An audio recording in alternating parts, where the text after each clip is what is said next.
gonna make a video today. We're gonna make a video today. What's up, everybody? Welcome to the channel. Today, we are going to be going over the new Star Wars movie, The Rise of Skywalker. Obviously, massive spoiler alert. If you have not watched the movie, turn off right now, because it's going to ruin the entire thing massively. Also, a little bit of The Mandalorian, so if you're still watching that, or if you haven't watched the most recent episode, click off, watch that. Go watch the movie, because it is good. And then come right back here. I'm watching you. You better come back. I need this ad revenue. You give me those fucking views. I swear to God. So, before I get into, from the title, what the issues I think with the movie are, I just want to give it some claim because it is a really, really good just theater experience. You go in and it looks amazing, it sounds amazing, the story flows really well within the movie. Just overall, it is a good movie. Just looking at it from a standard, if this was taken from the entire rest of the Star Wars franchise, I think you could consider this a good movie, just because it's just looks amazing and everything just fits. But it starts to fall apart a little bit when you actually look really into the story, how it fits into the rest of the Star Wars universe, and that's what we're gonna get into here today. Right in the beginning, with the intro crawl, Palpatine is just alive. He's just back for some reason. He'd never been shown as being alive before. I don't think anyone had thought him being alive was a possibility. I mean, it was pretty clear that he got killed off at the end of the last trilogy. And it's just like there's no showing him being back. It's just right in the crawl. It says there was this transmission that was sent out, and that's really all the explanation that we get. And it's just like, oh, boom, Palpatine's back. Guess what he's been working on?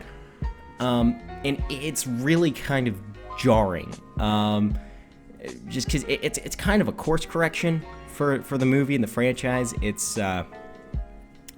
But I mean, you can take that or leave it. It's the one thing I did see with Palpatine coming back and just kind of weaving it through the last trilogy of trilogies, is with Palpatine back in the picture, and then ending this story with Palpatine coming back, and now Palpatine, I think, is pretty confidently dead at the end of this movie. It almost makes Star Wars is the story of Palpatine. If you look at it through the trilogies, he's been kind of the main protagonist behind the scenes, especially with them coming out and showing that Snoke was apparently just this creation of Palpatine. It really shows that he's been pulling the strings this entire time, so it almost makes Star Wars the story of the protagonist, Palpatine, which is kind of interesting, but it just depends on how you like to look at that. One of the first things that I saw in the movie that I kind of had an issue with, why does Kylo put his Smash mask back together? I get it, it's for the cool, you get to see, this shattered mask with the red kind of glowing glue holding it together. And I mean, it's a really cool visual. I just don't get the point of it. In the middle of the movie, he does take the mask off, and I get that kind of symbolizes a regaining some humanity. That he goes from like this metallic thing, and he takes off the mask, and it makes him kind of human again. And it kind of brings back some of that emotion there. I don't see why you put it back, why you had the mask again in the first place. It was kind of with Snoke in the last movie. He's like, take that stupid thing off. And I gotta kind of agree with them. we did finally get in this movie an explanation of what Snoke is, which was one of the big things that was asked by fans at the end of the last movie, or just through this franchise. We got the explanation for him that he is just this artificial created being that was made by Palpatine, essentially to act as like a puppet dictator. Cool. I don't get how Palpatine just created this thing and automatically got him to the forefront of the First Order. It's kind of a weird dichotomy, because it's not like Palpatine is just the be-all, end-all of the Empire and the Jedi, so I don't know how Snoke managed to become the figurehead of the First Order. That seems like a bit of a weird jump there, but I don't know. I could have definitely missed something. Going into my next point, there's a lot of expose in this movie. There's things that are shown just for the purpose of being like, oh, they can do this. Oh, they can do this now. So don't be shocked when they use it as a plot device later in the movie. So they did this a couple times. They did it with the teleportation of the beads between the Force Link really early in the movie, where he grabs the necklace off of Rey and then goes like, oh, check this out, analyze this, and they do, and they figure out, oh, it's from a certain star system, and that's how they track them. That's cool. It's just, how does that work? Stuff just teleports between them, because previously stuff had just kind of faded out.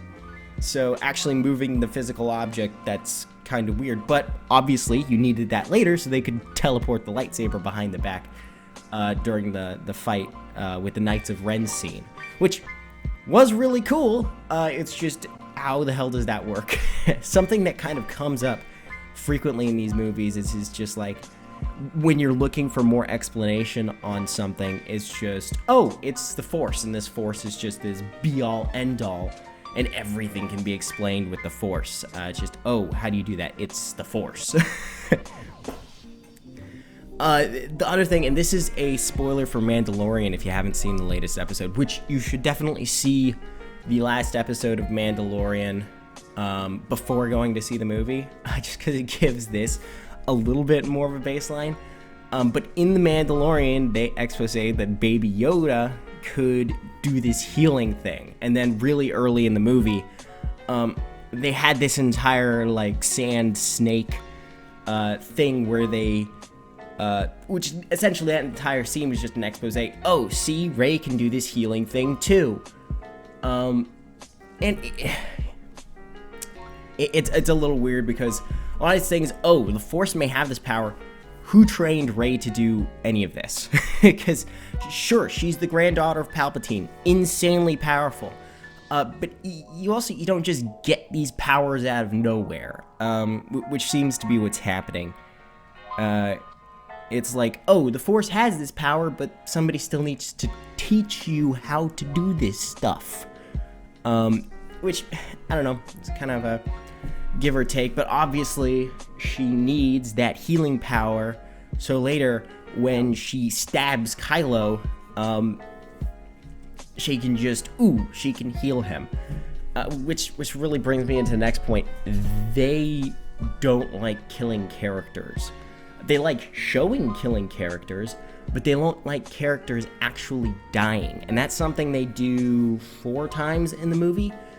So by the time it happens with Rey, it's almost like, oh, of course she's not dead.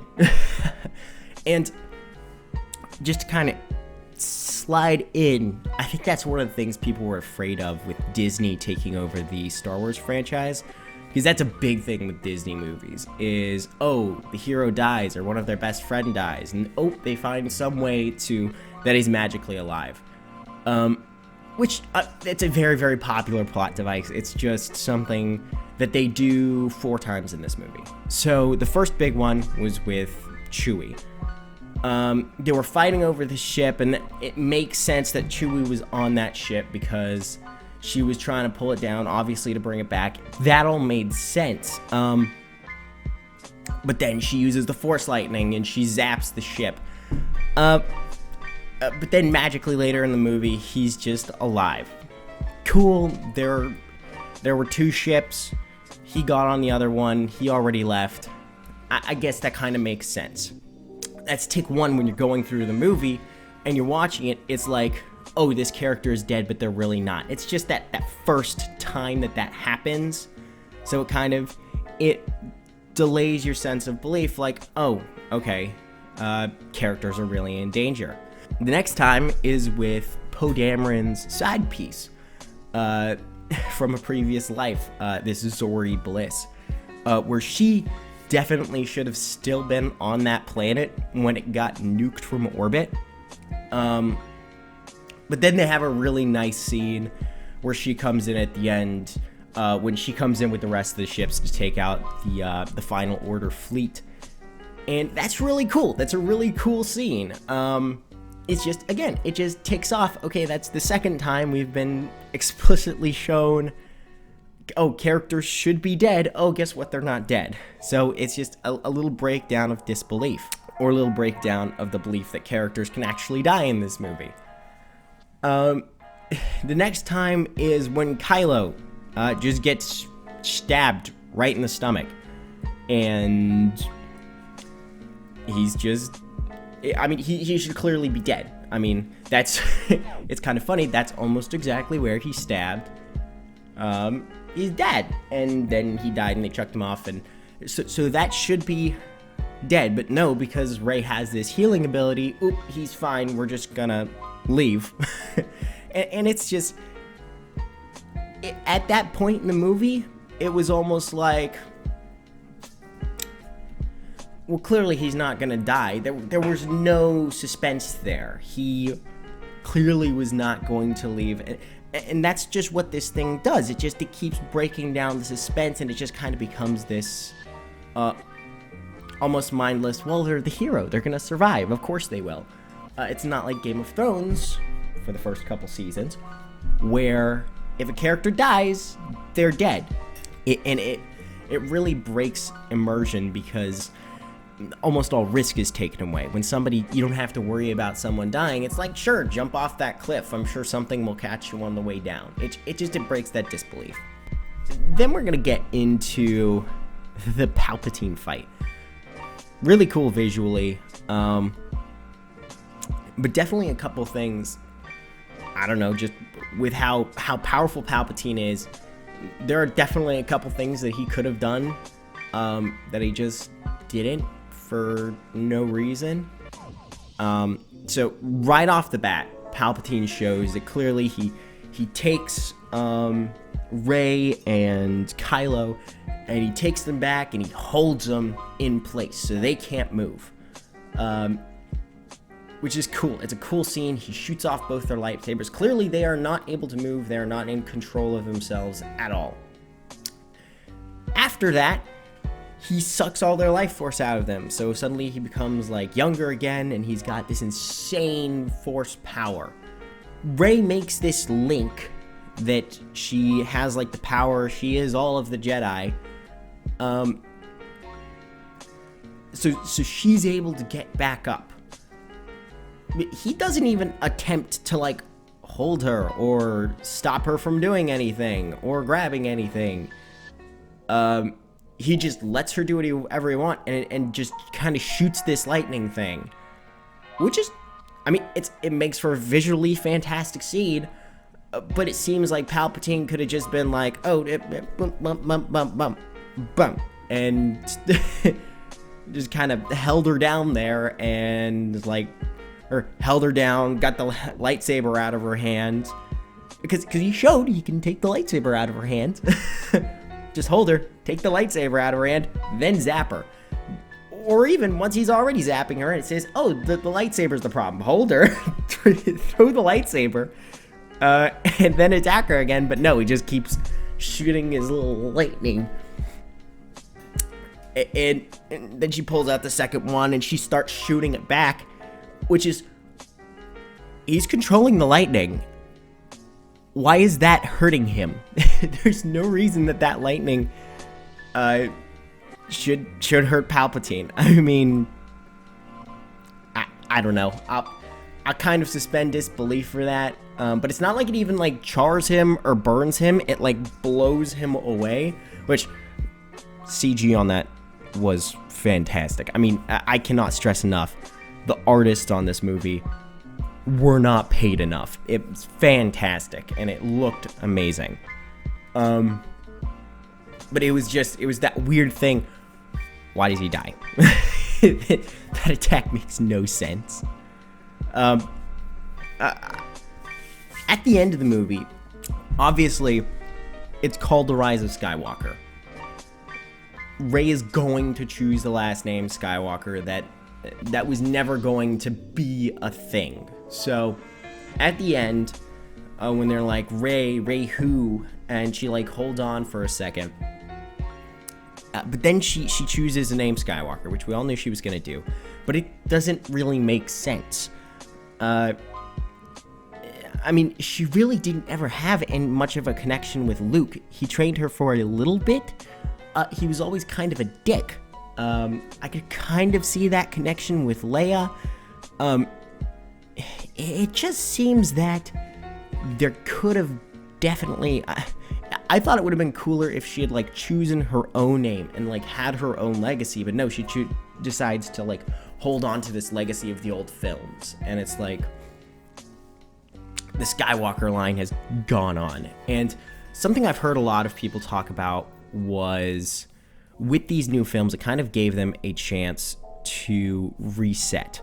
All of the old characters from the original trilogy are gone. So it gives them the ability to move forward and create their own scene. And when she takes on the Skywalker name, it's kind of... to me, it's a continuation of that story. It's kind of moving the line forward, where I think really they need to start moving on to other stuff. But it's like just keeping on to the nostalgia of these characters is so important for the franchise. So I think, again, this is something that the Star Wars trilogy could have done. It could have used this film to kind of end the original trilogy. I mean, I think they have very sincerely closed off the original trilogy of trilogies. I don't think they should be working with this anymore, just because it's been really, really played out, and they have so much of a universe to work with, especially with The Mandalorian, how fantastic that has been. That they have this massive universe to explore. They don't need this central plot line going. And I think if they keep this kind of repetition going, where, like, if they were to do another trilogy, who would they be fighting against? It's like, you had the Empire, and then you had the First Order, and now you have the Final Order. What are you gonna go? It's the Super Mega Supreme Death Order, that's the bad guy, and they're gonna make it's even a bigger planet, a bigger Star Killer base. It's gonna be huge this time, and it's gonna nuke the entire galaxy from this. That's all they can go to. That's so I think what really Star Wars needs to do is expand the universe with more shows like The Mandalorian, where they're not grasping onto the original trilogy, and I think that's gonna be a massive hit. So anyway, thank you guys so much for watching. If you made it to this point, I really appreciate it. If you could give the video a like, maybe consider subscribing. I'm going to start making a whole lot more commentary videos, because God knows we need another YouTube commentator. That ain't enough of those guys yet. But if you could give me a sub, really appreciate it. And I will see you all the next time. All right, peace.